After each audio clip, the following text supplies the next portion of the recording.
ስሜ ሰይድ ሀሰን መሐመድ እባላለሁኝ። የ01 ቀበሌ ዋና አስተዳዳሪ ነኝ።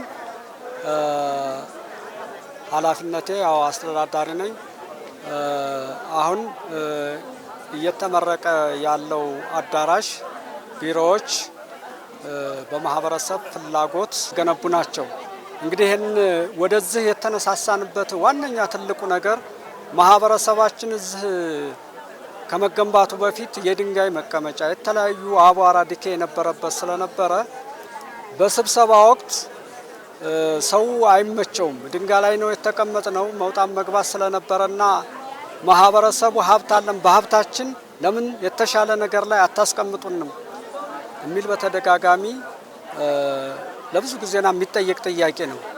ይህን ጥያቄ ያው መመለስ አለብን ብለን ነው አመራሮቹ እንደገና ተስማምተን ወደ ስራ ስንገባ ማህበረሰቡ አጠቃላይ ባለው ደን ላይ ራሱ ወስኖ እያንዳንዱ አርሶ አደር አሻራውን አሳርፎ መሰራት የሚገባውን በደረጃ አውጥቶልን የቀበሌያችን አዳራሽ ቢሮዎች በሚለጥቀው እንደገና ትምህርት ቤቶች እንዲህ በደረጃ የተቀመጡ ናቸው አሰራሩና አሁን የመጀመሪያውን በህዝበ ውሳኔ የተወሰነው ውሳኔ ነው ተግባራዊ ያደረግነው። እንግዲህ እዛ ደን ላይ እጅግ በጣም በርካታ ሀብት ንብረት አላት 01 በደዶ።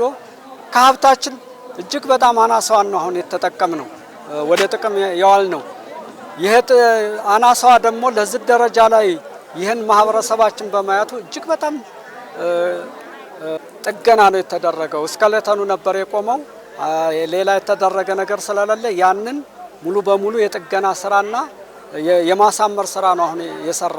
ይህንን በፊት ከመጠገኑ በፊት የነበረው ችግር በጣም ማህበረሰቡን ያማረረ ሁልጊዜ የሚጠይቅበት ስለነበረ ነው ወደዚህ አሁን የገባ ነው። በጣም ደስታ ነው የተሰማኝ ደስታ ነው። በራሱ አነሳሽና በራሱ ንብረት በራሱ ልማት ህዝቡን አነሳስቶ ይሄ መሰራቱ በጣም ደስ ይለኛል። በጣም መንግስትም ሆነ ተቀደም የነበረው ችግር ይሄ ሜዲያ ነበረ። ሰው ተሰብስቦ ተሄድ እያታመመ ነበር የሚሄደው። ጣይ ሲመታው ህመም እየተሰማው ተላይ ከቦሩ ነው የሚመጣው። ከዛ ሲመጣ እየታመመ ግማሹ የታቀፈ ግማሹ በበቅሎ እየተቀበሉት ይሄር ነበር። ተዘዋዲ እንደ ህዝቡ ተነጋገረ። አዳራሻችንን ብንሰራ ምን አለ ንብረት አለን ብሎ ግማሹ በመቆፈር ግማሹ እንጨት በመፍለጥ ግማሹ በማጋዝ ስራ ተከፋፈለ። ይሄን አዳራሽ መስራት ተችሏል።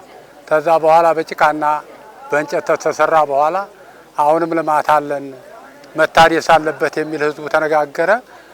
ጉባ የሚባል ደን ነበር በደርግ ጊዜ እየጠበቅን አላስነካ ነው ደን ነበር። ሁሉም እዚህ በደን ጊዜ አላስነካ ነው በደርግ ጊዜ። ያንን በጠቅላላ ተነጋግሮ ተሽጦ ያዳራሽ ይሰራልን ብሎ በህዝቡ ውሳኔ የታደሰ መሆኑን ነው በጣም ደስ የሚል ባላለው የተወለደ ወረዳ አስተዳዳሪ ዛሬ ላይ 01 በደዶ የሚባል ቀበሌ ነው የምንገኘው። እዚህ ቀበሌ ስንገኝ እንደ ወረዳ በርካታ የልማት ስራዎችን ከዚህ በፊት ሰርተን ያስመረቅን ቢሆንም 01 በደዶ በልዩ ሁኔታ ዛሬ ላይ የሚያስመርቀውና ለአገልግሎት ክፍት የሚያደርገውን የመንግስት አገልግሎት የሚሰጣቸው ቢሮዎች የገቢ ማስገኛ አዳራሽ ፕሮግራም ምርቃትና የጉብኝት ፕሮግራም ላይ ያለነው። ይሄ አዳራሽ ይሄ ቢሮ የተገነባው ሙሉ በሙሉ በቀበሌው ሀብት ነው። ይሄ ቀበሌ በርካታ የደን ሀብት አለው። ይሄ ቀበሌ ብቻ ሳይሆን ሌሎች ቀበሌዎችም በርካታ የደን ሀብት አላቸው። ይሄን የደን ሀብት መጠበቅ በራሱ ትልቅ ስራ ነው። ጠብቆ እዚህ ካደረሰ በኋላ ደግሞ ለጥቅም መዋል ያስፈልጋል። ባስፈለገ ሰዓት ደግሞ አሰራሮችን መመሪያዎችን አውቆ መምራት ጠቃሚ ነበር። ይሄን ለማድረግ ከሚመለከተው የደን ግብረ ኃይል ጋር በመነጋገር አካባቢና ደን ጥበቃ ጽሕፈት ቤትን ይዘው እንዲሰሩ በተቀመጠ አቅጣጫ መሰረት የቀበሌው የማህበረሰብ የደን ኮሚቴ ተዋቅሮ ወደ ስራ ገብቷል። ይሄ ኮሚቴ ሀብቱን በህጋዊ መንገድ ሸጦ ወደ አካውንት ገንዘብ ከያዘ በኋላ የቀበሌው ማህበረሰብ ምን እንደሚሰራ አወያይቶ አስመርጧል። የደን ህጉ እንደዛ ነው የሚገልጸው። ደን ላይ ሀብት ካለ ያን ሀብት የህዝቡ የማህበረሰብ ሀብት ነው። ይሄን ሀብት ምን ላውለው ብሎ የሚወስነው ባለቤቱ የቀበሌው ማህበረሰብ ነው። አገልግሎት የምናገኝበት ቢሮ ይታደስልን፣ አዳራሻችን በዚህ መልኩ ይጠናቀቅልን የሚል ይሁንታን ካገኘ በኋላ ወደ ስራ ተገብቷል። ወደ ስራ ተገብቶም ዛሬ ላይ እውን ሆኗል። ልምድ ወስደናል። በአንድ በኩል ያለንን ሀብት በመጠቀም በሌላ በኩል መመሪያን አሰራርን በማዋቅና በመተርጎም ረገድ ልምድ የተወሰደበት ስለሆነ በደሉ ላይ የተገኘው ልምድ ሌሎች ቀበሌዎችም ሌሎች ሀብት ያላቸው ቀበሌዎችም እንዲሰሩበት እንዲጠቀሙበት ማሳሰብ እፈልጋለሁ። በመቀጠል በደዶ በራሱም ቢሆን ያለው ሀብት ገና ውስን ሀብቱን ስለሆነ ወደ ስራ ያዋለው ለሌሎች ልማቶች ትምህርት ቤቶች፣ መንገዶች፣ ሌሎች ልማቶች